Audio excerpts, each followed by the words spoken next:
Hello friends, आज हम लोग स्टार्ट करेंगे सी प्लस प्लस का सेकंड वीडियो। इससे पहले हमने ऊप्स के कंसेप्ट जो देखे थे, बेसिक कंसेप्ट, उसी कंसेप्ट को हम आगे बढ़ाते हुए one by one next concept को सीखेंगे।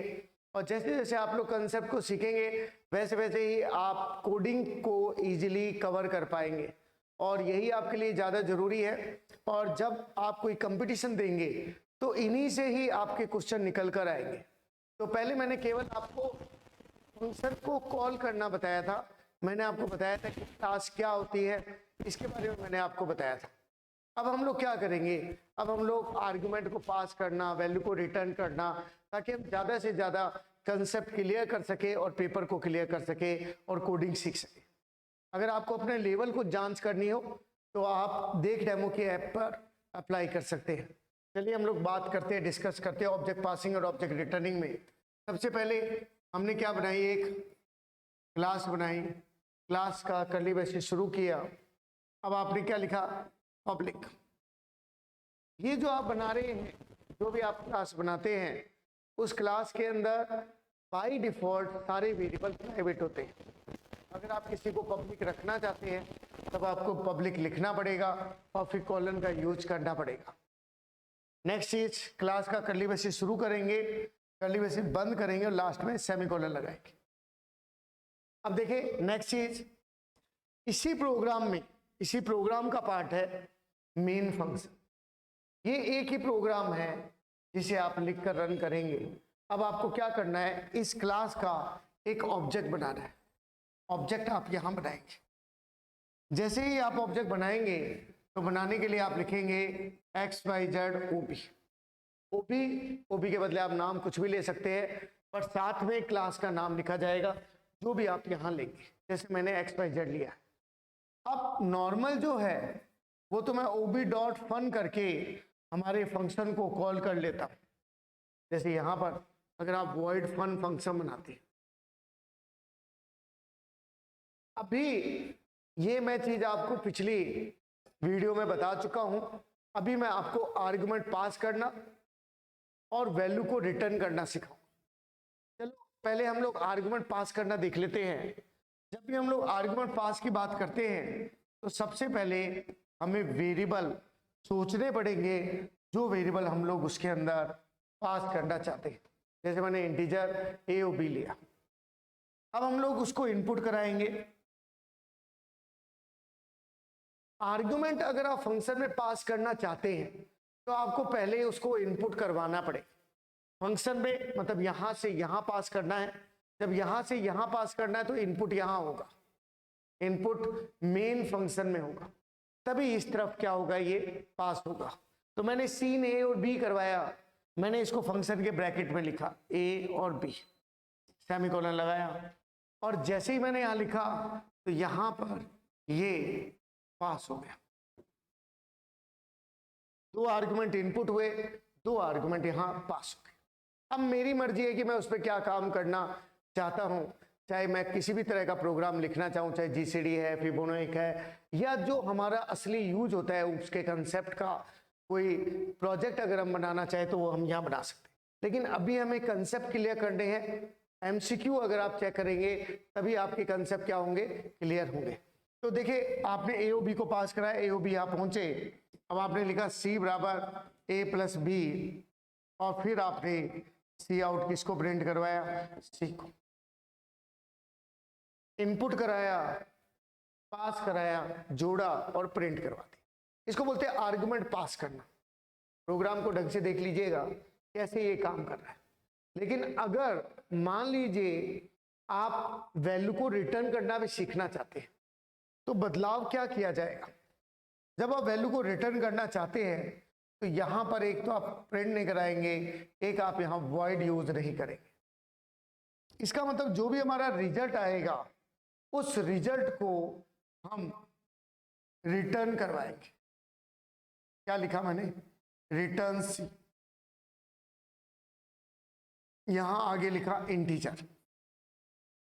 जब हम कोई फंक्शन के वैल्यू रिटर्न करवाते हैं तो आगे उसका रिटर्न टाइप लिखा जाता है। अगर कोई फंक्शन किसी भी प्रकार की वैल्यू रिटर्न नहीं करता है तो आगे वॉइड लिखा जाता है।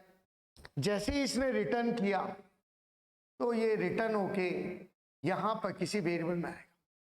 ये कोई जरूरी नहीं है कि यहां पर ए ओ बी आपने पास कराया है तो यहां पर ए ओ बी लेने वाला ही वेरिएबल हो, और ये भी कोई जरूरी नहीं है कि आपने सी को रिटर्न करवाया है तो वेरिएबल का नाम भी सी हो।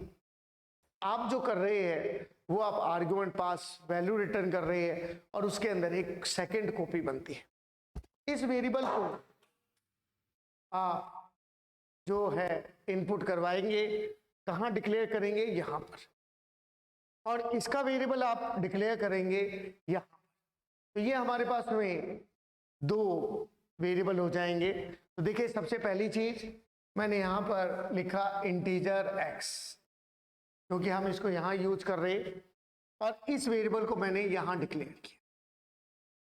तो आपको यही चीज देखनी है कि जब भी हम किसी आर्गुमेंट को पास करवाते हैं और रिटर्न भी करवाते हैं तो सेम एक जैसे नाम होने कोई जरूरी नहीं है। बाय डिफॉल्ट प्राइवेट ही है, चाहे आप प्राइवेट लिखे चाहे ना लिखे। अब ये जो रिटर्न हुआ ये यहां पहुंच गया, हमने यहां पर इसको प्रिंट करवा दिया, हमारा जो आर्गुमेंट है वो यहां पहुंचा, प्रिंट हो गया। अब आते हैं हम नेक्स्ट लेवल पे। ये हमने प्रोग्रामिंग सीखी, आर्गुमेंट पास वैल्यू रिटर्न की। नेक्स्ट प्रोग्राम है ऑब्जेक्ट को पास करना सीख और रिटर्न करना सीखना। पहली चीज आप इस बात को दिमाग में डाल लीजिएगा कि जब हम ऑब्जेक्ट पासिंग और रिटर्निंग की बात करते हैं तो आपको पहले ये पता होना चाहिए कि ऑब्जेक्ट होता क्या है। मेरे पिछले वीडियो में मैंने ऊप्स के बेसिक सभी कंसेप्ट समझाए थे। ऊप्स क्लास मतलब जो भी हमारा ऑब्जेक्ट है, ऊप्स है, ऑब्जेक्ट ओरिएंटेड प्रोग्रामिंग है। ऑब्जेक्ट क्या है? ग्रुप ऑफ वेरिएबल है। समान प्रकार के वेरिएबल के समूह को हम लोग क्या कहते हैं? ऑब्जेक्ट कहते हैं। अब सबसे पहली चीज आप इस चीज को देखिएगा कि क्या करना है। हमने सबसे पहले क्लास ली, क्लास का नाम दिया, कर्ली ब्रैकेट शुरू किया। जैसा कि मैं हमेशा हर एक कोडिंग में आपको बता ही रहा हूं, क्लास का नाम देना है, कर्ली ब्रैकेट शुरू करना है, कर्ली ब्रैकेट क्लोज करना है, लास्ट में सेमीकोलन यूज करना है।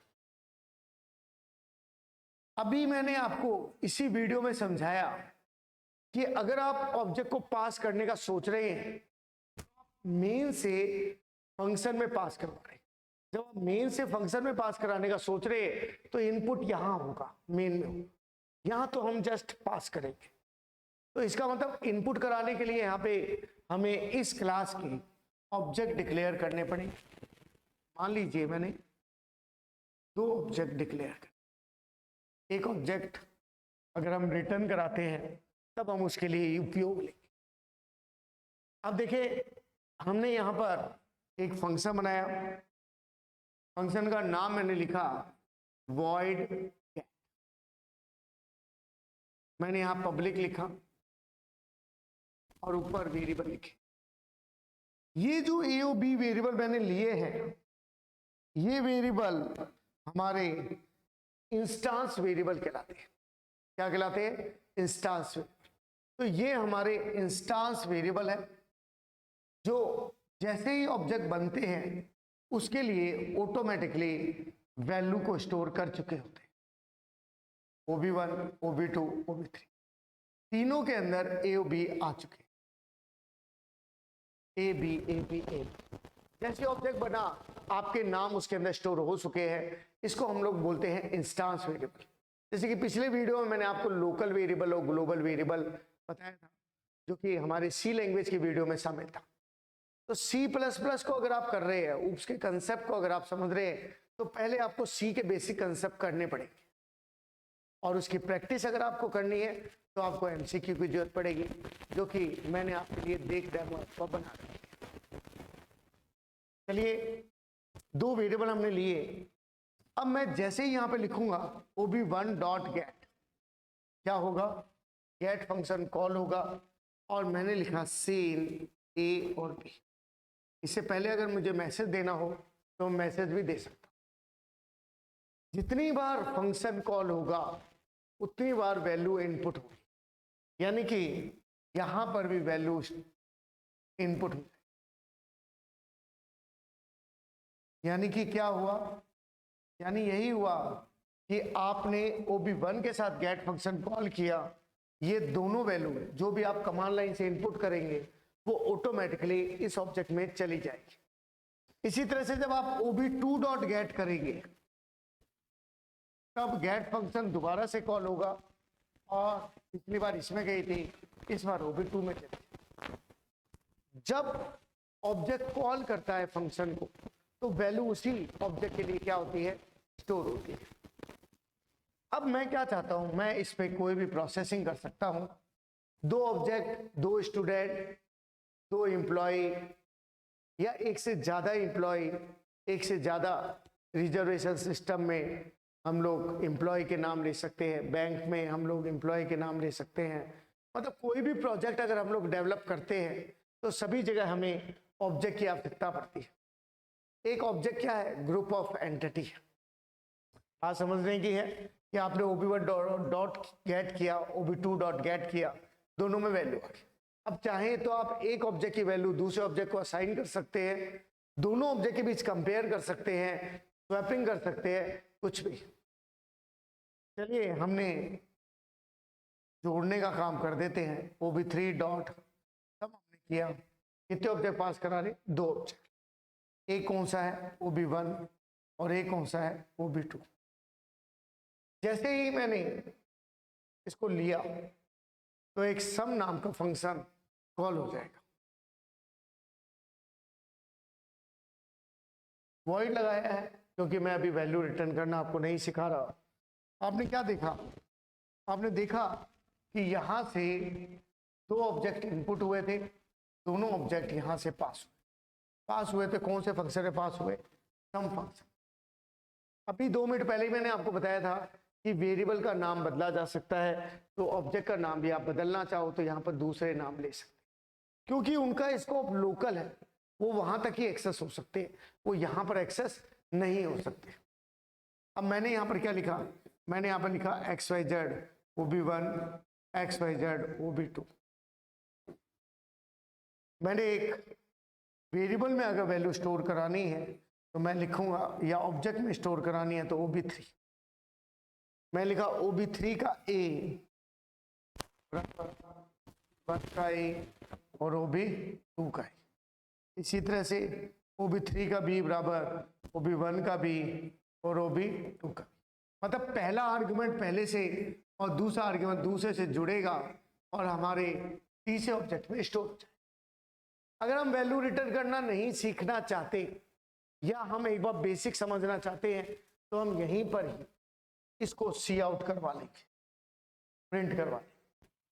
लेकिन क्योंकि हमें वैल्यू को रिटर्न करना सीखना, जब हमें वैल्यू को रिटर्न करना सीखना है तो अगर हम वैल्यू रिटर्न करते हैं तो वॉइड के बदले इंट लगता है या फ्लॉट लगता है, कैरेक्टर लगता है, जिस प्रकार की वैल्यू हम लोग रिटर्न कर रहे हैं।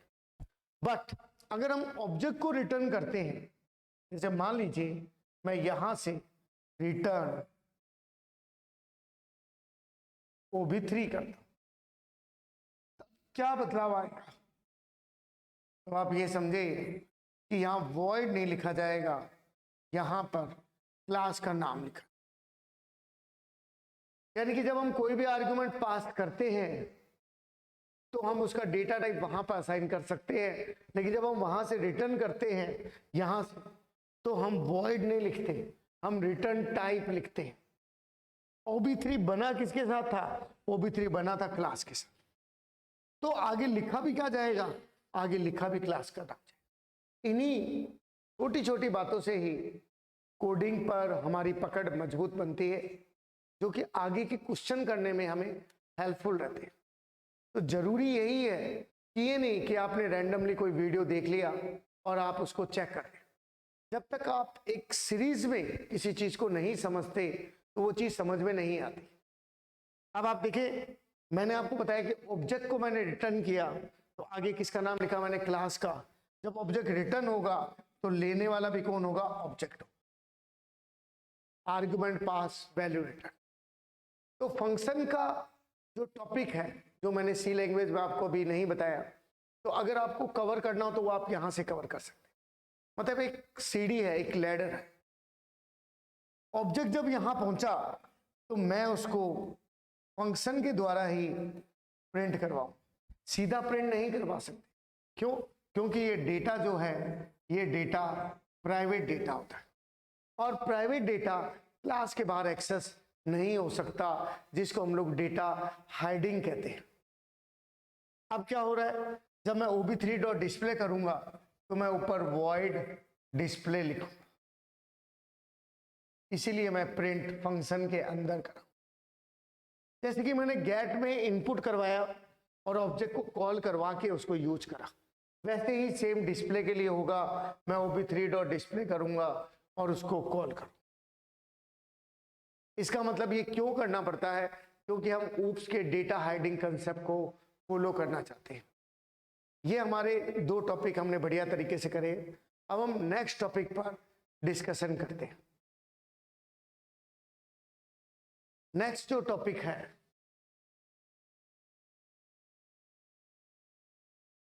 टॉपिक है, वो हम लोग लेते हैं इनहेरिटेंस। देखिए, इनहेरिटेंस को करने से पहले आप जो है बेसिक थ्योरी के कंसेप्ट समझ के रखें। इनहेरिटेंस जिसके एमसीक्यू मैंने आपको बताए हैं इसके अंदर हमारे देख डेमो वाली ऐप में। अगर आपको लगे कि भाई हमें कुछ जो है कंसेप्ट समझने में दिक्कत आ रही है तो आप मुझे कमेंट बॉक्स में लिख सकते हैं, व्हाट्सएप मुझे कीजिए, मुझे इंस्टाग्राम पे डिस्कशन मुझसे कीजिए, मैं आपको तुरंत हेल्प करूँ। और चीज को अगर आप समझेंगे तो ये चीज आपकी यहां तक ही काम नहीं आएगी कि भाई आप कंप्यूटर अनुदेशक के लिए कर रहे हैं। आप कोई भी पेपर, किसी भी तरह के पेपर के लिए आप यहां से हेल्प ले सकते हैं। अब देखिए, सबसे पहली चीज इनहेरिटेंस होता क्या है। मैंने कहा एक क्लास, अभी हमने एक बेसिक क्लास बनानी सीखी। अभी मैं ये मत सोचना कि मैं सीधा क्लास एंड ऑब्जेक्ट से इनहेरिटेंस आपको समझा रहा हूं। अगर आपको कंस्ट्रक्टर डिस्ट्रक्टर समझना है तो मेरे नेक्स्ट वीडियो में मैं आपको समझाऊं। पॉलीमॉर्फिज्म, मतलब सभी टॉपिक हम लोग कवर करेंगे। तो हमने अभी एक क्लास बनानी सीखी, उसमें आर्गुमेंट पास करना, वैल्यू को रिटर्न करना, ये सब चीजें हमने देखी। अब हम लोग क्या सीखेंगे? अब हम लोग सीखेंगे कि कैसे एक क्लास के डेटा को हम दोबारा दूसरी क्लास में यूज कर सकते हैं। इसको बोलते हैं रीयूजेबिलिटी। ऐसा ही एमसीक्यू के अंदर या कंपटीशन में क्वेश्चन आएगा कि व्हाट इज इनहेरिटेंस। इनहेरिटेंस में ऐसी क्या विशेषता है? तो प्रैक्टिस आप करके यहां रखेंगे तभी आपके आगे यूज आ पाएगी। तो आपने क्या कहा, आपने एक क्लास बनाई और उसके अंदर मान लीजिए आपने दो वेरिएबल लिए। ए क्लास को आपने बी क्लास के साथ जोड़ दिया, यानी कि जो काम आप एक क्लास में सारा कर सकते थे वो अब आप दो क्लास में कर रहे हैं। और यहां पे आप मान लीजिए एडिशन का काम कर, तो यहां के डेटा यहां एक्सेस हो रहे हैं। जब हम दो क्लास यूज करते हैं तब हम इसको क्या बोलते हैं? तब हम इसको बोलते हैं सिंगल इनहेरिटेंस। पेपर में क्वेश्चन क्या पूछा जाएगा? पेपर में क्वेश्चन यही पूछा जाएगा कि इनहेरिटेंस के निम्न में से क्या प्रकार है? Single inheritance, next multi level. Multi level में क्या होगा?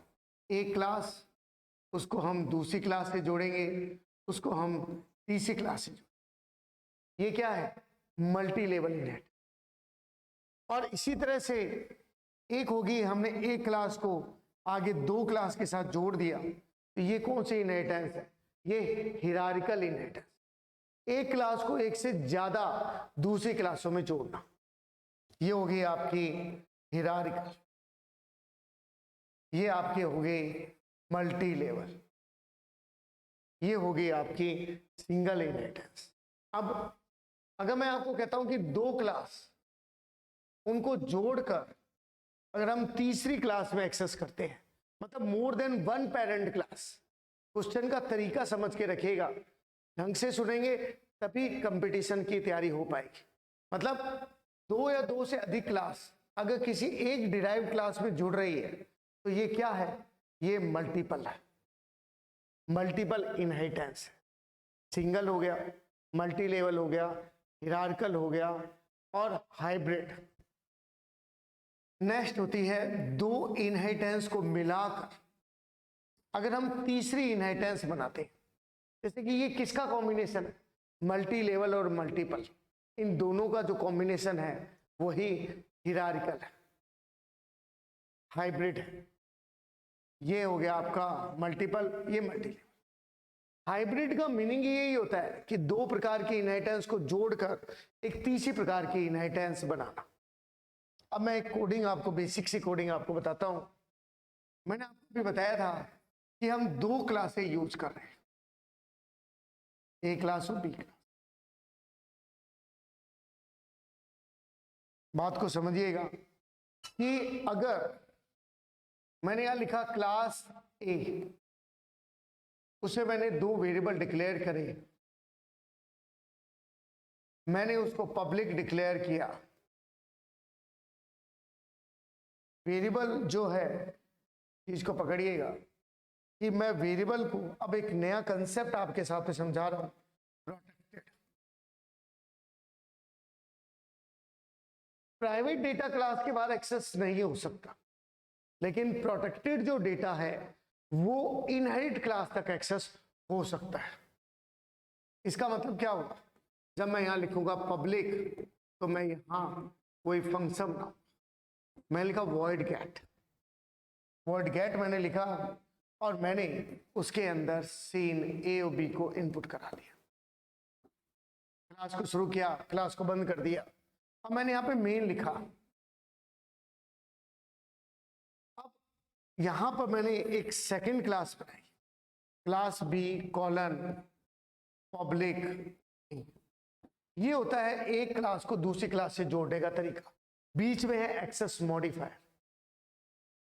अब यहां पर भी मैंने वेरिएबल लिया, प्रोटेक्टेड नहीं लिया क्योंकि हमारे इसके आगे दूसरी क्लास से जुड़ी नहीं है, इंटीजर सी।